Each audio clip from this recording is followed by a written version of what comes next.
The billionaire owner of the Los Angeles Times, Patrick Soon-Shiong, has decided to meddle even more into the newspaper business by banning editorials critical of President-elect Donald Trump, according to an internal memo signed by LA Times opinion page staffers and obtained by journalist Oliver Darcy, which is claiming that Soon-Shiong has barred op-eds critical of Trump unless the paper runs a separate editorial giving the opposite view.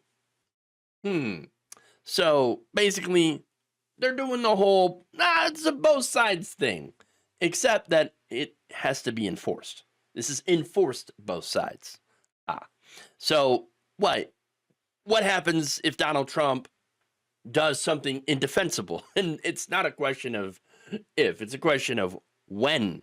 All right. Well, there's two possibilities in that case. Either they find some right-wing hack who's going to defend it anyway, and I guess that shouldn't be too hard to find, or they just won't run the op-ed at all. Like basically chilling people's opinion then. If you have a negative opinion of Donald Trump, stuff it, stow it. We don't want to hear it unless, of course, we can present the other side. Great. That's a pretty disastrous way to run a newspaper. Okay. And staffers know this, which is why they signed this memo, saying that we understand that Dr. Soon-Shiong has a role in shaping the tone and direction of the editorial board and opinion section. But we are still bound by the core values and ethics of journalism, including a duty to be transparent and act in service of the public. We believe we have an obligation to report these under the ethics policy, which states that the primary goal always should be to protect the Times' integrity. All right, so look, again, when you're talking about opinion, when you're talking about editorials, sure, right? Yeah, I get it. I guess if he wants to weigh in on the paper that he owns from his own perspective, fine. As if we really need more billionaire opinions. I think we need less billionaire opinions and more opinions of poor people. But I guess your paper, your editorial, I guess we just won't read it. All right. But that goes to the problem, by the way, in the media. And nobody trusts the media anymore. And it's not surprising, given that most of the media is owned by billionaires. And so that's all we get is billionaire opinions, okay? And so when you have a media ecosystem that is dominated by billionaires, you lose your integrity. Those billionaires will always attempt to influence that outlet. And even if they don't directly meddle, you will also have a chilling effect on editors that are going to be mindful of avoiding any topic that may run afoul of the sensibilities of said owner. Can't run that thing that's, critical of low tax rates on the rich, or something that's in favor of raising taxes on the wealthy. I don't want to piss off the boss. He ain't going to like that. So we'll just avoid that. We'll just avoid that, discussion about maybe we should take some tax money and help, the homeless population. Maybe we could do that. No, don't want to piss off the boss. No, he doesn't like that. That's the big problem with corporate media. One of the many problems with corporate media. But one of the big ones is you don't have enough perspectives from working people, from poor people. Okay. I think media, by the way, I think all media should be worker owned, right? Worker owned, co-ops, things like that. That's clearly not the case. Okay. And clearly, a lot of them do not have anybody on staff who has any experience with poverty or homelessness, right? That perspective is very, very important, very necessary these days, because it's something that a lot of people experience, but none of the people on staff do. Okay.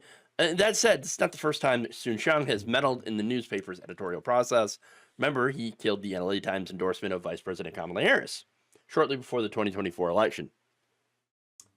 Joining with fellow billionaire Jeff Bezos in prematurely bending the knee to Donald Trump.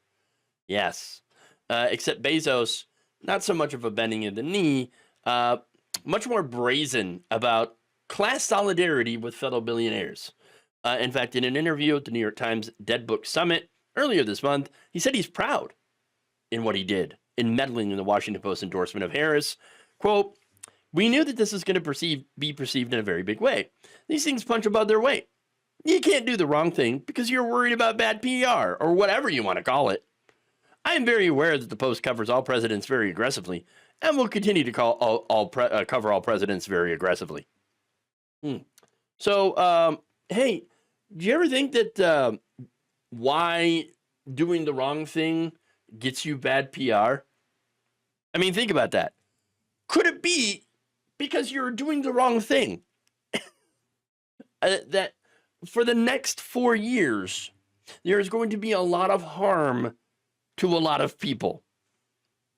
Working people specifically.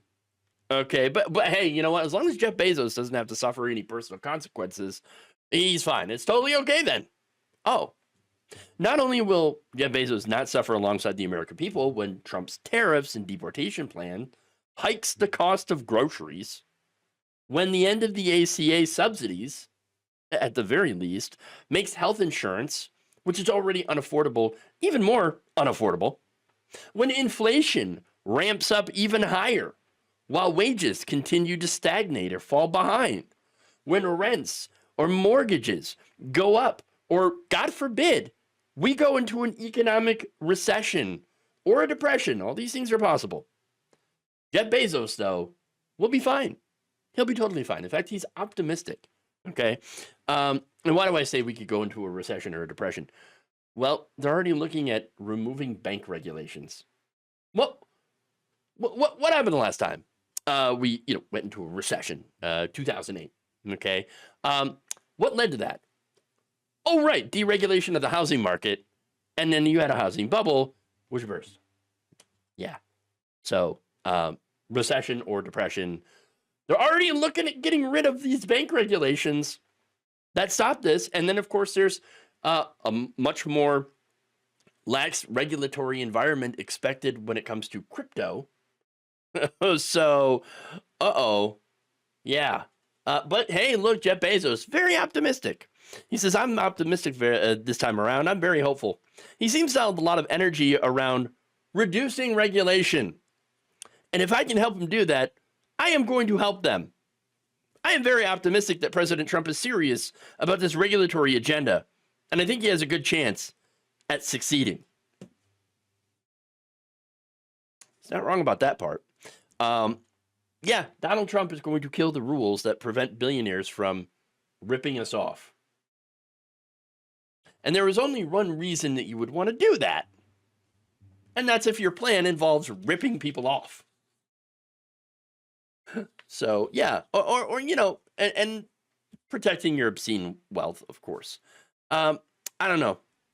But I do know that a lot of these billionaires are openly bribing Donald Trump. That's right. Bezos, along with OpenAI's Sam Altman and Meta's Mark Zuckerberg, have all pledged to give money to Donald Trump's inauguration. Then, of course, you have Sun Xiang doing this. And then, obviously, Elon Musk, who had already given hundreds of millions of dollars to Trump's reelection. All these billionaires, they're showing you exactly who they are. That's it. And by the way, I don't think billionaires should exist. Period. There are no ethical billionaires. Okay. I think billionaires are a policy failure and should be when you tick over to $1 billion, that money should be taxed 100% and redistributed to welfare programs. That's it. Why? Because nobody needs $1 billion. You can't use $1 billion. Your entire life, you can't use $1 billion. And no one gets to be a billionaire without stepping on people on the way there. All right? Period. But see, here's the thing.